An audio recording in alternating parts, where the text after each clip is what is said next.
Back.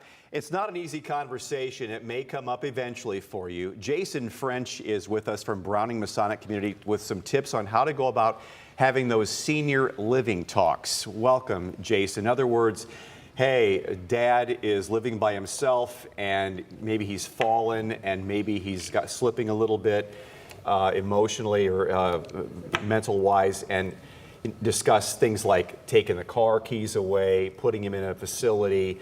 That I've been there. 2 years ago I did it, and it was a very difficult decision. My wife was terrific in helping me get through this. But what tips do you have in terms of bringing that stuff up? Absolutely. I mean, this is a very different talk than what maybe your father would have had with you. That's the thing, the role reversal. The roles reverse, and that's what makes it difficult.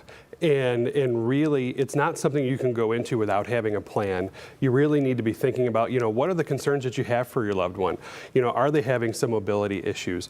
And are they having things around the house that maybe aren't getting done as crisply as they would have been done before? Paying bills on time, things like taking out the trash. How easy is that for them to be able to do that? And as you're thinking of those things, start thinking about then your loved one and how are they being successful in that? And then what role can you play in that, if anything, to help alleviate that? And if some of those things on that list become harder for you to answer, to be the answer, senior living might be that option to be looking at for that. Do you need to scout around and look for a place ahead of time before the conversation, or do you want to include your parent in that whole decision? I think you need to scout around just so that you can be educated yourself going into that. You've got to know what deer in headlights, right? And knowing what these places are. You don't want to go into that conversation and not have any answers or inclination about what's available out there and what you might have interest or they might have interest. And certainly, we're not forcing the situation, but to be able to have that and be able to speak competently and confidently about what you know is available and what's near you, what's near them, what's important to them. Is it being close to church? Is it being close to a group? Are they involved with their choir or something like that that is important that they stay in a certain vicinity? Those are all the things that ahead of time you really need to be aware of in order to make this conversation successful and come from a positive reinforcing way rather than hitting a dead end. Well, Jason, you make a great point too, because talking to someone, they will share some tips with you on how to approach that, because they'll be able to ask questions about your parent to get some stuff and to see where they're coming from. And a lot of times that's very helpful. They can give you some good advice. Yeah, speaking with a senior living professional is going to be able to help line those things up. They're going to ask those questions about, hey, when's the last time you looked in the refrigerator to see, if the milk's expired, or is it a bunch of takeaway and reheat? Those are the type of things that they can help guide you, and then find out more about what your loved one likes to do.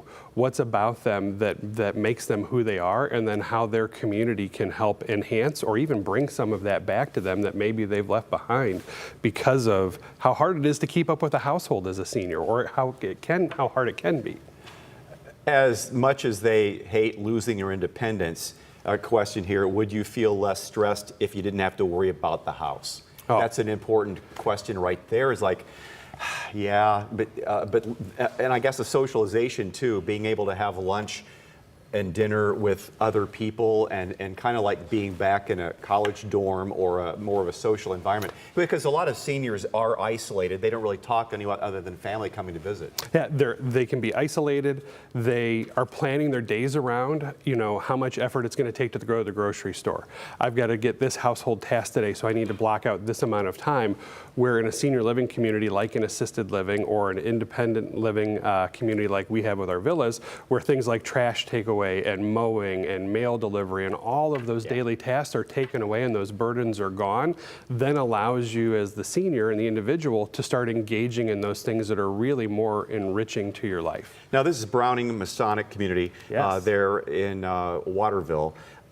If someone is wanting to get a tour of that facility, what do they have to do? Or really any facility, but let's talk about Browning. Yeah, for Browning, you can reach out and make a phone call to us, 419-878-4055, or the number there, the 909-6002. You can reach to us on our website, and we're available phone, email, website. We'd be happy to give a tour and come out to see our beautiful campus. Waterville is not that far away from downtown Toledo where we're at. It's only about a 10-minute drive drive. So we're a great location and an awesome place for someone to come and get senior living services. I will close with this. When we had that difficult conversation with my father and we checked him in a facility a couple years ago, his first day there, I'm not happy here. I don't like this place. When am I going home? And my wife looked at him and said, Dad, when you get younger.